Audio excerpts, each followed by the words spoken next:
Este fin de semana, en Venezuela se llevaron a cabo elecciones intermedias, elecciones legislativas, para renovar eh, claramente su Congreso.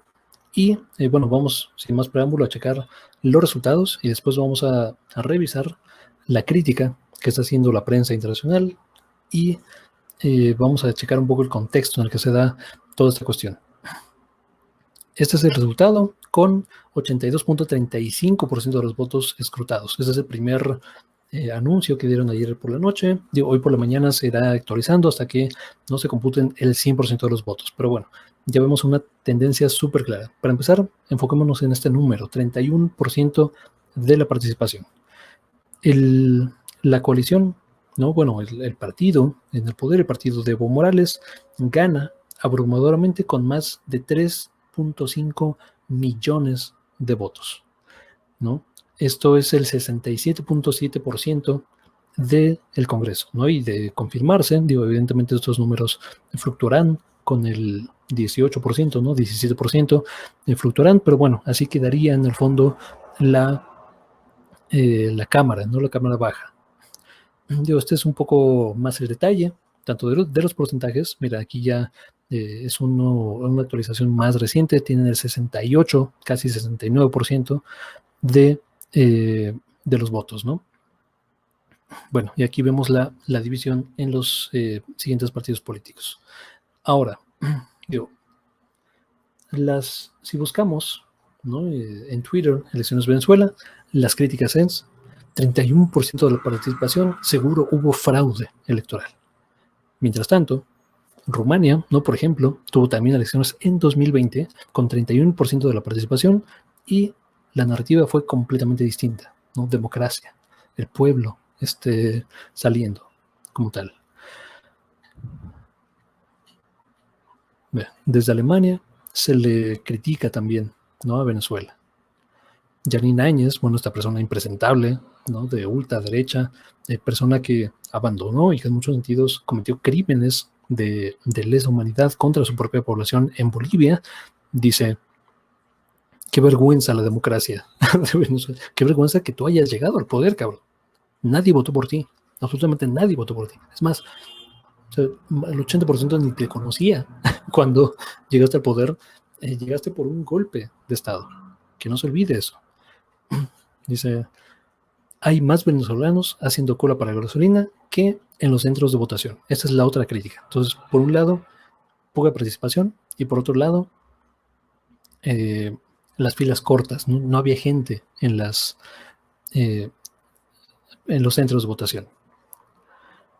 Zapatero, por ejemplo, expresidente de España, fue a Venezuela y dio fe de la legalidad de estas elecciones. Hubieron observadores internacionales tanto de países de izquierda como de asociaciones de derecha y hasta de ultraderecha. Esto se dio ayer y bueno, hasta ahora no hay ni siquiera el asomo, ni siquiera la apariencia de que hubiera algo cercano a un fraude electoral. Y para esto sugiero muy enfáticamente seguir a esta persona, Orlenis, que es venezolana y que ha estado informando en muchos sentidos lo que ocurrió ayer en la jornada electoral. Esta es una fuente que estuvo en la calle, que estuvo en los centros de votación, que estuvo coordinando una red de comunicación. De hecho, hizo un grupo de WhatsApp y bueno, ahí estuvimos platicando también, estuvimos atentos, los datos que sacamos acá provienen de ese tipo de fuentes.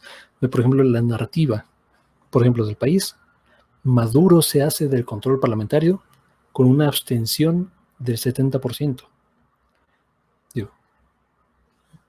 El legislativo es independiente, ¿no? al ejecutivo. No, pero bueno, de nuevo, las críticas son dos. Había poca gente en las urnas y la participación. En todos lados, en todo el mundo, o sea, tú checas los datos de Estados Unidos, checas los datos de México, checas los datos de Europa, de donde sea, las legislativas, las elecciones intermedias, atraen menos gente que la elección presidencial. Esto es natural, esto es perfectamente documentado, esto es esperado. O sea, lo raro sería que unas elecciones intermedias atrajeran a más gente que las elecciones presidenciales. Tendría que pasar algo completamente extraordinario, ¿no?, para que eso sucediera. Ahora, alrededor del 30% efectivamente es bajo, es una participación baja. Pero, digamos, que estará pasando algo en el mundo que pudiera disuadir a las personas de congregarse, ¿no?, en espacios cerrados, de juntarse. Yo no sé si tan solo hubiera un evento de proporciones históricas cuyo antecedente es, ¿no?, hace 100 años, que pudiera explicar este comportamiento. Hay una pandemia, cabrón. Hay una pandemia. No nada más en Venezuela. En todo el mundo, las personas que más frecuentemente y que más confiablemente salen a votar son las personas mayores. Porque lo ven como tradición, porque lo ven como una obligación civil, porque lo ven como hoy es día de votación, hay que votar, sí o sí. O sea, listo, ¿no? Se vota.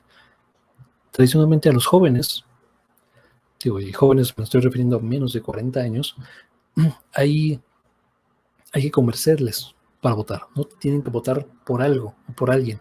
Tienen que ver representado en un proyecto de nación su participación, ¿no? O no lo hacen.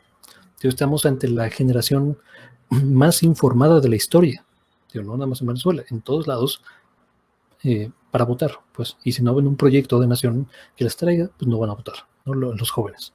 Entonces, bueno, esto aunado a una crisis económica, que por cierto, la crisis económica, digo, te puede caer bien o no Maduro, puede ser completamente de izquierda, puede ser de ultraderecha, pero no perdamos de contexto lo que está pasando en Venezuela.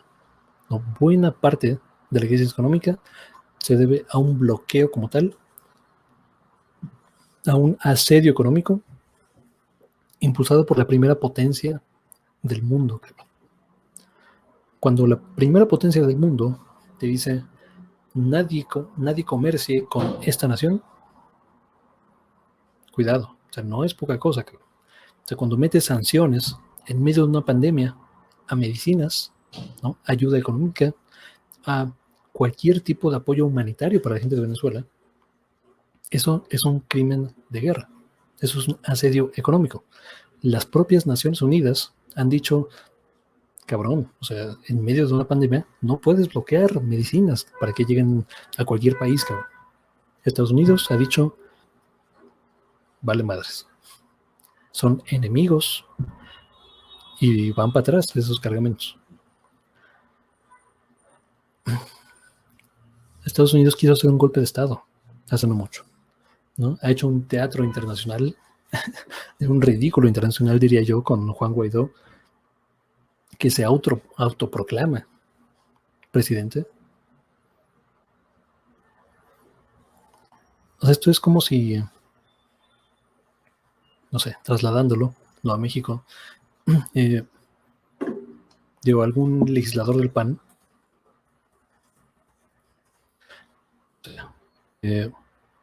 random, ¿no? Juan José Rodríguez, por ejemplo, que Juan José Rodríguez diga mañana, yo soy presidente legítimo de México. Tú me dirás, ¿quién chingados es Juan José Rodríguez? Y yo te responderé, exacto. Eso es exactamente lo mismo que pasó en Venezuela y países de Occidente, como de Occidente y de ultraderecha, como en Reino Unido con Boris Johnson o como Estados Unidos, dijeron, sí, ese es el presidente, esa es la democracia. Aunque nadie votó por él, para presidente, es la verdadera democracia. Ahora, es esto lo que quiero que entendamos. O sea, Maduro no es tampoco santo de mi devoción. O sea, es una persona que evidentemente tiene tintes autoritarios, que es un peligro en muchos sentidos para su gente, para la disidencia, para oposición. Ha reprimido personas, ha reprimido periodistas. No es un santo en ningún sentido. Y además no es, yo creo que ni la mitad de estratégico y de consciente como lo era Hugo Chávez, que de nuevo, podemos tener críticas contra Hugo Chávez y son perfectamente válidas, nadie es ajeno a la crítica, pero tengamos el contexto internacional. a Hugo Chávez en 2002, ¿sí fue 2002? Creo que sí. Lo secuestraron. Estados Unidos patrocinó un golpe de Estado que logró capturar al presidente. Y la única forma, el único motivo por el cual no lo mataron y no lo derrocaron es por el inmenso apoyo popular. Hugo Chávez disminuyó en 2 años la pobreza en Venezuela. En 2 años. O sea, de nuevo, o sea, hagamos crítica en contexto histórico. Hagamos crítica dialéctica, viendo la tesis, viendo la antítesis para llegar a una síntesis. No perdamos de vista, por favor, el contexto histórico, las sanciones históricas, el asedio económico, la pretensión de los Estados Unidos y aliados de una oligarquía local por entregar los recursos naturales, cosa que sabemos bien cómo pasa en México, lo hemos vivido materialmente. No perdamos de vista este tipo de cuestiones antes de analizar, o para analizar, mejor dicho, el fenómeno que está ocurriendo en Venezuela. Pero bueno, pues hasta acá los dejamos. Muchas gracias por ver. Y gracias particularmente a Orlenis por permitirnos, ¿no?, este espacio pequeño, este espacio plural, participar en este chat, en este grupo donde han estado compartiendo información, todavía siguen compartiendo información, y es importante combatir estas narrativas, ¿no?, que son preciosas, ¿no? Son simplistas, que no tienen contexto, que no ven la historia, cuyo objetivo nada más es satanizar, no ponerse de un bando, buenos y malos. Maduro malo, todo lo demás bueno. Todo lo que esté contra Maduro es bueno. La realidad es mucho más compleja que eso. Y ahora sabemos que el movimiento de Maduro, no, y eso lo sabíamos históricamente, pero esto es una muestra como tal, otra muestra como tal, tiene un apoyo popular fuerte. Hay gente, hay millones de personas, de los venezolanos y venezolanas, que lo ven como el sucesor material de Hugo Chávez y creen en ese proyecto de nación en contra de los intereses de los Estados Unidos. Hasta aquí, digamos, este comentario. Por favor, no caigamos en análisis simplistas, veamos bases, y si vamos a acusar, ¿no?, de fraude, tengamos evidencia como tal. Hasta ahora no veo ninguna. Al contrario, o sea, veo evidencia de una elección completamente transparente, de ese tamaño, completamente transparente, con observadores internacionales, con todas las de la ley. Gana el movimiento de Maduro. Nunca quedó más claro que Guaidó es una farsa, que Guaidó es un títere, que Guaidó es completamente ilegítimo y nadie lo quiere de presidente.